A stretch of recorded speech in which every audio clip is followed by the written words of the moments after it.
নমস্কার, আমি ইন্দ্র, আর এইটি হচ্ছে আমার সম্পূর্ণ টিম। আজকে আমরা দাঁড়িয়ে আছি এই মুহূর্তে নন্দনের গগনেন্দ্র শিল্প প্রদর্শনীশালায়, যেখানে আপনারা দেখতে পাচ্ছেন যে এই সমস্ত কিছু প্রদর্শন হচ্ছে। এই সমস্ত কিছুর ক্রেডিট কিন্তু আমাদের টোটাল এই গ্রুপের। যাই হোক, আমি বজবজের বাসিন্দা। আমি এই ভিডিওর মাধ্যমে আমার ছোট্ট শহর বজবজ এই সোশ্যাল মিডিয়ার পেজের মাধ্যমে আমি জানাতে চাই যে আমাদের নিজস্ব যে একটা উদ্যোগে আমরা একটা শিল্পকর্মের প্রতিভার একটা ডালি তৈরি করতে চাইছি, যাতে বজবজবাসী তথা বজবজের বাইরে গিয়েও বহু মানুষ, বহু শিল্পী একে অপরের সহযোগিতায় ভরে উঠুক এবং তারা প্রাণোদিত হোক, প্রাণোচ্ছলভাবে যাতে কাজ করতে পারে, প্রত্যেকটা শিল্পকে নিয়ে এগোতে পারে, তার জন্য এই প্রচেষ্টা আমি চালিয়ে যাচ্ছি। আমাদের এই প্রচেষ্টার মধ্যে হস্তশিল্প, কুটির শিল্প এবং একদম আর্টের যে নিজস্ব শিল্পকলা, যেগুলোকে একদম হারিয়ে যেতে বসেছে, বাংলার নিজস্বতাকে আবার ফিরিয়ে আনার প্রত্যেকটিভাবে আমরা চেষ্টা করে চলেছি। এবং এইগুলো কিন্তু আমার একার দ্বারা সম্ভব না। আপনারা এগিয়ে না এলে আমাদের একার দ্বারা, এই চারজনের দ্বারা কখনো সম্ভব না। আমি চাইবো আপনারা সকলে আসুন এবং প্রশাসনিক মন্ত্রককে বা প্রশাসনিক যারা ব্যক্তিত্ব আছেন তাদেরকে অবশ্যই অনুরোধ করব যে আপনারা একটু আমাদের দিকে একটু দৃষ্টিপাত করুন। কারণ একটি শিল্প কখনো নিজে একা বেঁচে থাকতে পারে না যদি তার সঠিক সার গুণবত্তা সম্পন্ন মাটি না পায়। তো আমাদের কাছে সেই রকম আর্থিক সহযোগিতা বা সরকারি অনুদান কিছুই নেই। যদি আপনারা আমাদের পাশে থাকেন, আমরা বাংলার এই যে নিজস্ব শিল্পকর্ম, নিজস্ব টেরাকোটা, বাংলার নিজস্ব পট, বাংলার নিজস্ব সরা শিল্প, বাংলার নিজস্ব শোলা শিল্প, আমরা এইগুলোকে নিয়ে বাংলা তথা বাংলাকে নিয়ে আমরা বাংলার বাইরে বেরোতে চাই, দেশের বাইরে বেরোতে চাই। বাংলার নতুনভাবে নিজের জায়গার প্রতিষ্ঠিত করুক, এইটুকু চাই, আর কিছু না।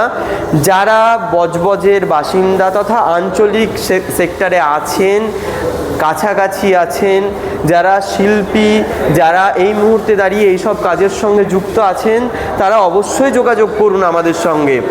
আপনারা যদি যোগাযোগ করেন তাহলে আমরা আরোভাবে সমৃদ্ধ হব, উদ্বুদ্ধ হব। এবং যারা মনে করছেন যে ঘরে বসে আছেন, কি করবেন, সময় আছে কিন্তু কাজ পাচ্ছেন না, আপনারাও আমাদের সঙ্গে যোগাযোগ করতে পারেন। আমরা নিজেরা কাজ শিখিয়ে নেব, কাজ করিয়ে আপনাদেরকে একটা জায়গায় সসম্মানে উন্নীত করার দায়িত্ব কিন্তু আমাদের। এই গ্যারান্টি কিন্তু আমি দিচ্ছি। আপনারা আসুন, আপনারা আমাদের সঙ্গে সহযোগিতা করুন। যারা শিখেছেন, যারা শিখছেন, সকলকে সাদর আমন্ত্রণ। আমাদের এই ছোট্ট শহর বজবজ পেজ থেকে আমি এই অনুরোধ করছি সকলকে। আর কিছু বলার নেই। বিশেষভাবে ধন্যবাদ জ্ঞাপন করছি আমাদের এই সমস্ত টিম মেম্বারদেরকে, আমাদের পরিবারের মানুষজনকে। কারণ তারা যদি আমাদের পাশে না থাকতেন আমরা হয়তো এতদূর পৌঁছাতে পারতাম না। আশা করছি ভবিষ্যতে আরও বড় কোনো মঞ্চে দেখা হবে, আরও কোনো বড় প্ল্যাটফর্মে গিয়ে আমাদের এই বাংলাকে উপস্থাপন করতে পারবো। আমি আপনাদেরকে জাস্ট একটুখানি ডেমো দিতে চাই আমাদের এই যে শিল্পকলাগুলোর বিষয়ে। আপনারা প্রথমেই মাঝখানে দেখতে পাচ্ছেন যে শিল্পকর্ম, সেটি কিন্তু বাংলার নিজস্ব একচালা রীতিতে সাবেকি একটি দুর্গা প্রতিমা। এটা 2x2 একটি সাইজে আছে। এর ওপরে দেখতে পাচ্ছেন বাংলার পটের পুতুলের স্টাইলে গণেশ জননী। এই গণেশ জননী, এই কনসেপ্টটা কিন্তু অত্যন্ত প্রাচীন এবং দেখতে পাবেন যে এখানে বাংলার নিজস্ব শিল্পরীতির এক ভাব উন্মেষ ঘটেছে। তার নিচেই দেখছেন যে দুটি পটের সরা, বেসিক্যালি এটা সরার মধ্যে পটচিত্র অঙ্কন করা আছে বাংলার নিজস্ব রীতির লক্ষ্মী এবং নিজস্ব রীতির নীলমাধব জগন্নাথ। এটি কিন্তু বাংলার নিজস্ব, একান্তই নিজস্ব রীতির জগন্নাথ। এবং দুই পাশে দেখতে পাচ্ছেন চাঁদমালা। আচ্ছা, চাঁদমালা তো বহু দেখেছেন, কখনো কি খেয়াল করেছেন যে চাঁদমালার মধ্যেও কখনো কোনো ফুল ফুটে উঠতে পারে? জবা ফুলের যে এরকম অপরূপ সমাহার সেটা দিয়ে যে চাঁদমালা হতে পারে কখনো ভাবতে পেরেছেন? এর পাশেই দেখুন একটা সুন্দর ফ্লাওয়ার ভাস টাইপের দেখতে পাচ্ছেন। এটি কিন্তু সাধারণ একটা ফ্লাওয়ার ভাস না, এটি পদ্মশোভিত একটি মঙ্গল ঘট, যেটিকে আমরা মনসা ঘট বলে জানি, যেটি বরিশাল তথা অবিভক্ত বাংলাদেশের বা আমাদের এই পশ্চিমবঙ্গের নিজস্ব শিল্পরীতির এক অনন্য দৃষ্টান্ত। এর পাশে আপনারা দেখতে পাচ্ছেন বাংলার পটচিত্রের কালীঘাট পটের আদলে তৈরি আমাদের এই অষ্টমাতৃকার পটটি, যেটি কিনা অত্যন্ত সুন্দরভাবে ফুটিয়ে তোলা হয়েছে কালীঘাটের পটের অনুকরণেই।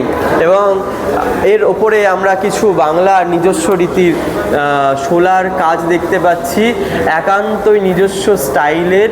এইগুলো কিন্তু হারিয়ে যাওয়া মুকুটের কিছু নতুন সংস্করণ বলা যেতে পারে, কারণ আমরা আধুনিকতার সঙ্গে সঙ্গে পুরনো দিনে সব কিছুকে হারিয়ে ফেলছি। তাই আমরা চেষ্টা করছি পুরনো জিনিসের মাধ্যমকে তুলে ধরার জন্য।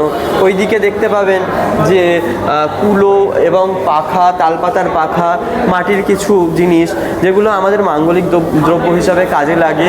আপনারা বিয়ে থেকে আরম্ভ করে অন্নপ্রাশন সব কিছুতেই কিন্তু এই জিনিসগুলোকে আরও নতুনভাবে খুঁজে পাবেন।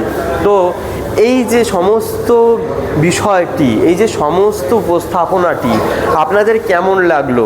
হতে পারে আমাদের অনেক ভুল ত্রুটি আছে, আপনারাই তুলে ধরবেন, কারণ একজন দর্শকই পারে শিল্পের বিচার করতে, সমালোচনা করতে এবং তার আরও মান বর্ধন করতে। সমালোচনা হোক, আলোচনা হোক, না হলে কখনো একটা বস্তুর বা একটা শিল্পকর্মের মান কখনো উন্নীত হয় না। আমরা চাইবো সকলে মিলে আমরা সকলের সাথে থাকি, সকলে আলোচনা করি, সমালোচনা করি, করে আমাদের বাংলাকে আরও এগিয়ে নিয়ে যাই। তো আমাদের এই জায়গাটা মাথায় রাখতে হবে, শুধু তোষণ নয়, শুধু তোষামোদ নয়, তার সঙ্গে সঙ্গে প্রশংসার সঙ্গে সঙ্গে তার ভালো মন্দটাও তুলে ধরা একান্তই দরকার। তো সকলকে বলবো যে আপনারা পাশে থাকুন, বজবজের সমস্ত মানুষেরা পাশে থাকুন, আঞ্চলিক সমস্ত মানুষেরা পাশে থাকুন এবং শিল্প সত্তার সঙ্গে জড়িত সমস্ত শিল্পীকে আমাদের পাশে থাকতে অনুরোধ করে আমি আমার বক্তব্য শেষ করছি। নমস্কার।